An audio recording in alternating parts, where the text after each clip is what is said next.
Radio, we assure you that your mornings will definitely feel better. Kick off your day with the Carnival Breakfast Show, Mondays through Fridays, 8 a.m. to 11 a.m. Absolute Radio for the funnest way to start your day. The Carnival Breakfast Show. Dig in.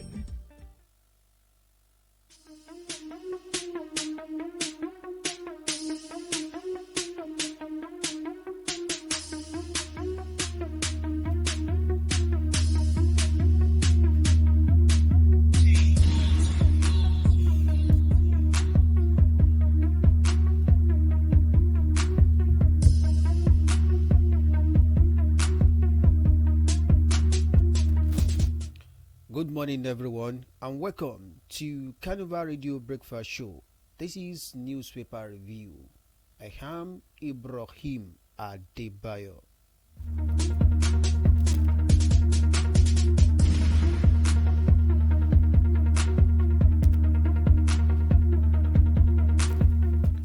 Operating model for economy. Financial inclusion underway. FG.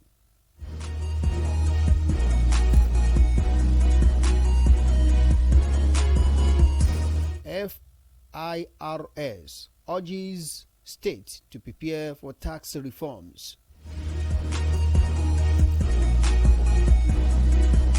Aftermath of heavy rain, chaos, lamentations as flood grants Lagos.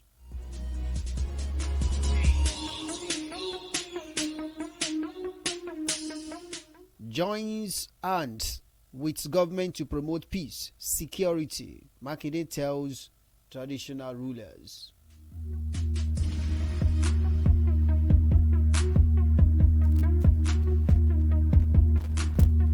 Kaduna government denies suicide bomb along Kaduna Abuja highway.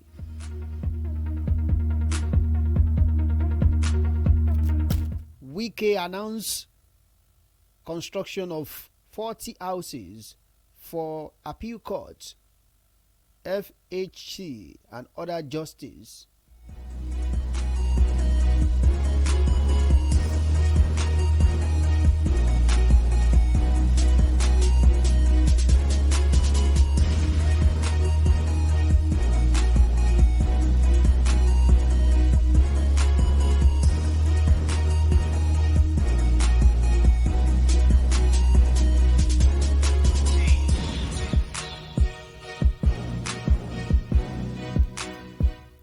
Operating model for economy, financial inclusion underway, FG. The federal government has launched a new initiative to establish an operating model and framework for economic and financial inclusion to transform Nigeria into a $1 trillion economy by 2030. The project is designed to combat poverty and catalyze sustainable economic growth from the ground up. Vice President Kashim Shettima explained that the initiative symbolized the commitment of President Bola Tinubu administration to enhance financial and economic inclusion across Nigeria. Vice President Kashim Shettima spoke during the kickoff meeting for the initiative to set up the operating model for economic and financial inclusion in Abuja yesterday. Recall that the federal government had, on April 25, 2024, unveiled the ASO Accord on the economic and financial inclusion, a multi-pronged blueprint designed to achieve universal access to financial service. The accord represents a core pillar of administration Renew Hope agenda to transform the nation into $1 trillion economy by 2030, while combating poverty and insecurity through broad-based prosperity. Addressing members of the team and stakeholders at the maiden meeting, the Vice President noted that the idea was to provide access to capital and eradicate poverty through legislative intervention and critical policies. According to Shettima, at the heart of every strategy championed by President Tinubu, there has been the need to prioritize inclusion, economic growth, and development. It listed some positive results the effort had yielded to include the recent upgrade of Nigerian credit outlook to positive by Fitching rating, noting that it was in recognition of reform progress under President Tinubu.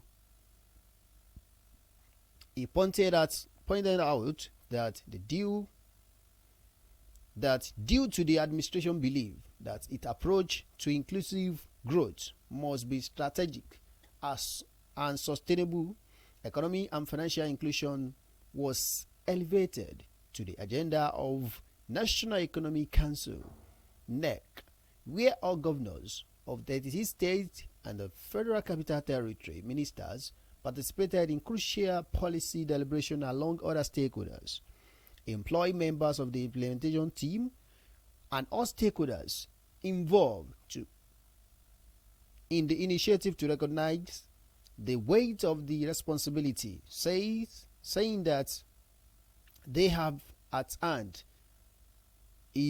what they have at hand is vital national assignment.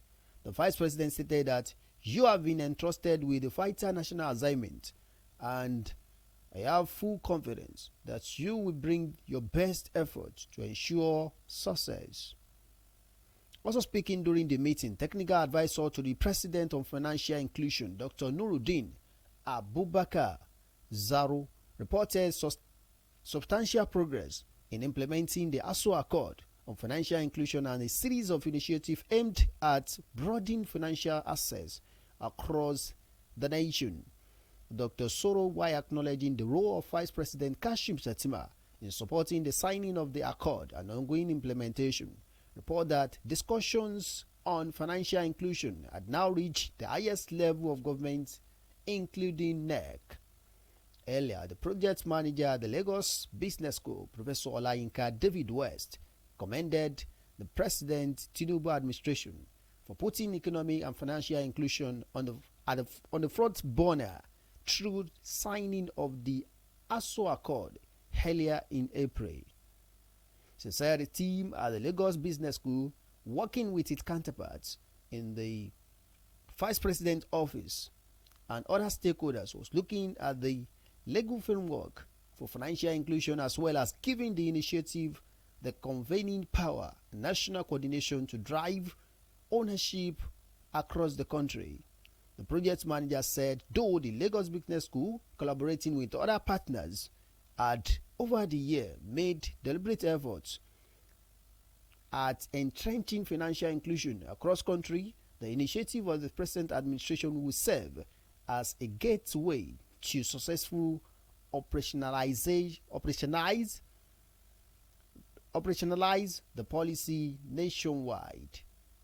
Operating model for economic financial inclusion underway. For more details on the news, you can visit the Vanguard newspaper.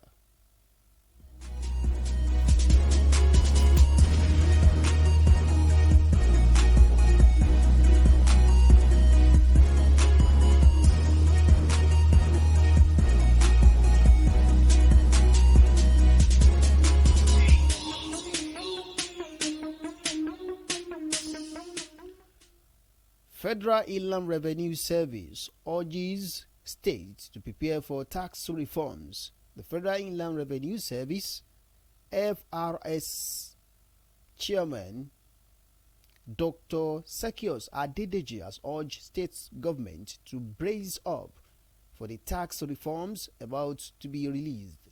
Adedeji emphasized the importance of a robust internal generated revenue (IGR) system at 155 meeting of the Joint Tax Board in Suleja, Niger State. He enjoined the state government on the need to optimize revenue collection for socio-economic and human development. According to him, at this critical point in time, it is necessary to strengthen the fabric of our IGR capacity to ensure that revenue administration process, especially at the subnational level, becomes as efficient as possible to optimize the collection of IGR for socio-economy and human development. Adedeji acknowledged the ongoing tax reform led by Presidential Fiscal Policy and Tax Reforms Committee, stressing that we must begin to look ahead on how this reform will impact revenue authority across government level. He expressed confidence that diligent implementation of innovation approaches could lead to a monthly IGR target of 5 billion for Niger State. Governor Muhammad Umaru Bago of Niger State, represented by Mustapha Indajiwo, the Commissioner for Budget and National Planning, presented a case study of successful IGR improvement in the state. Indeed, I will reveal a rise in Niger State IGR with an average monthly collection of 2 billion from January and between January and May 2024 compared to 1 billion same year last year. May 2024 alone saw a collection of 3 billion, representing 45% increase. Indajiwo attributed this growth to 3 key strategies. Niger State implemented strategic reforms and innovation approach to tax collection. The state prioritized transparency, efficiency, and taxpayer education, and Niger State actively collaborate with the Joint Tax Board, a forum for tax authority across government tiers. This collaboration allows for exchange of ideas, best practices, and solutions to share challenges in tax administration and optimization. FIRS urges state to prepare for tax reform. For more details on the news, you can visit The Nation newspaper.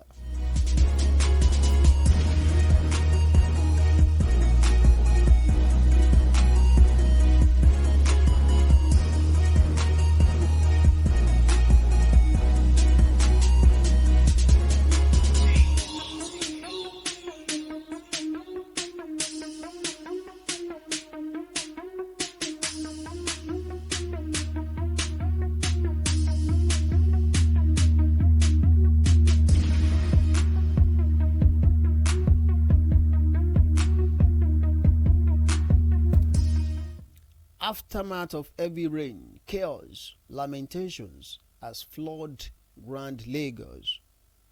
It was confusion and lamentation galore in Lagos yesterday as activities in most part of the state were paralyzed following early morning rain that left many neighborhoods heavily flooded, with motorists trapped along major road, including ever busy Tomiland Bridge. It was also blame galore, with many pointing accusing fingers at the state government for failing to enforce environmental protection laws and prosecuting those cutting dumping reviews into drainage channel, leading to their blockage and flooding whenever it rains. Also reacting, a consulting town planner, Mr. Ayo Adejumo, said everything that was not planned, we give bad or wrong results or lead to disasters such as flooding we experience all over Lagos now. The lack of proper planning of our environment is giving us what we see now in our environment. Some Lagos residents who spoke with newsmen lamented that the poor drainage system in some parts of the metropolis, such as Orosoki, Oshodi, Alimoso, and others, is the major cause of the perennial flooding situation in the state. Expressing their displeasure with the flooding situation in the state, they call on the state government to come to their rescue. A resident of Lekki, one of the worst hit by flood, lamented that the flooding in their area has become a massive lately, that they are unable to leave their home. While speaking with newsmen, Some residents were seen dumping refuse in the drainage. A Lagos State government official vowed that suspects will be fished out and prosecuted to serve as a deterrent to others. In Ijesha area of the state government sealed an apartment building occupied where some seen throwing trash into the street. The Lagos State Commissioner for Environment and Water Resources, Mr. Tokunbo Wahab, confirmed the development. An ex-user, Mr. Adeoye Adetutu, had posted a picture of some residents appearing to throw their trash out on the street, tagging the commissioner in the image. In response, Wahab requested that the matter be looked into by the Lagos State Waste Management Authority. Aftermath of heavy rain, chaos lamentation has flooded Grand Lagos. For more details, you can visit the Vanguard newspaper.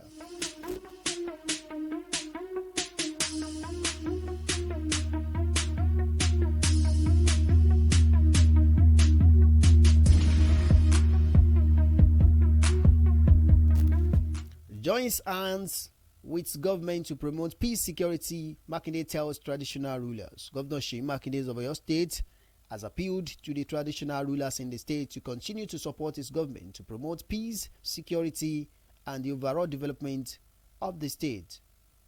Makinde made this declaration yesterday during the coronation and presentation of staff of office to Onifiditi of Fiditi Oba Shakiru Oyewole Adekola Oyelere. The event was held at Fiditi Grammar School, Fiditi Oyo. Some of the dignitaries at the event include Speaker of the House of Assembly Adebo Ogundoyin, represented by the Chairman of House Committee of Chieftaincy Matter Akintunde Emmanuel, Deputy Chief of Staff Fola Oyekunle, and Commissioner for Local Government and Chieftaincy Matter Ademola Ojo. Makinde, represented by the Deputy Governor Bayo Lawa, implored the traditional ruler to work closely with the government to address pressing issues in his domain. He urged the traditional ruler to translate the natural potential in his domain into commercial and profitable venture for the benefit of the community and the state. He said, I am happy that the necessary arrangement to ensure that the peaceful reign of our Kabiyesi has been done. The government of Oyo State wants you to collaborate with it in addressing pressing issues such as community development, education, health care, and security. You are expected to work hand in hand with us to tackle these challenges. Joins hand with government to promote peace, security, Makinde tells traditional rulers. For more details on the news, you can visit the Daily Post newspaper.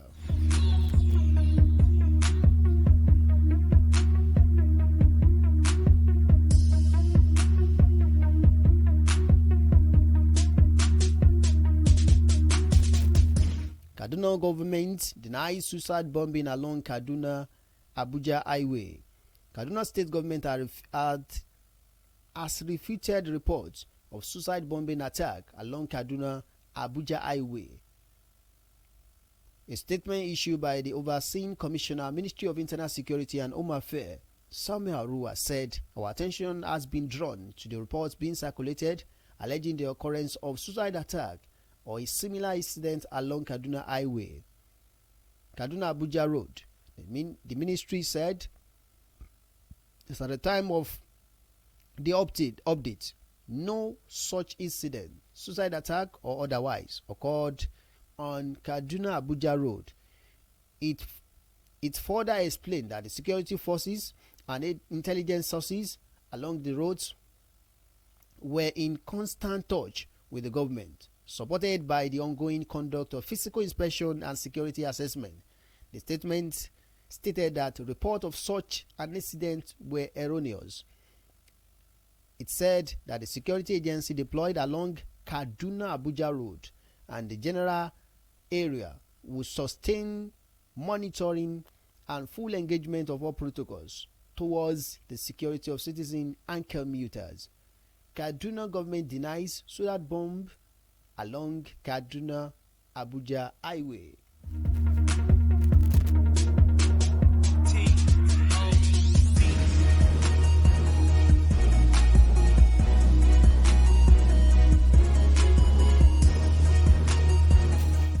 Wike announces construction of 40 houses for appeal court. FHC orders justice. Federal Capital Territory Minister Nyesom Wike has disclosed that President Bola Tinubu has given approval for the construction of 40 houses for the justice of the Court of Appeal, the Federal High Court, and the FCT High Court.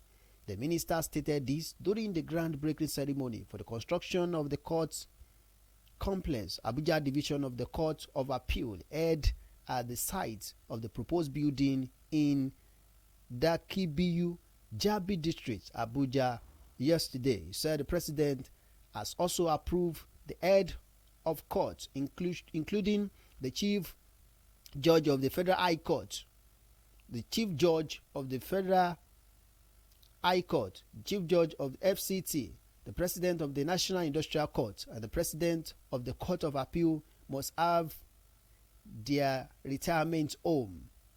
I want to assure you, by the grace of God, the foundation of this home will be laid this August and before September next year. You will all have your key to your houses, Wike said.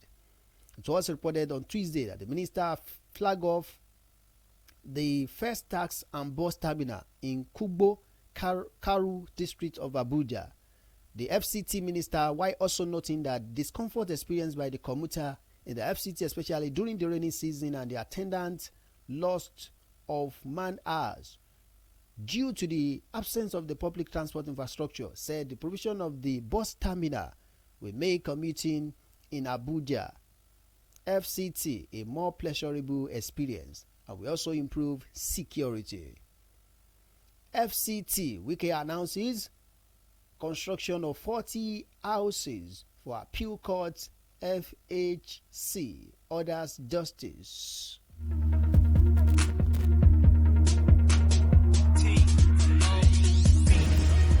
And that ends the newspaper review on Carnival Radio. Thank you so much for listening. I am Ibrahim Adebayo. You can download the Carnival Media app from the Google Play Store and iOS App Store. Enjoy the rest of your day.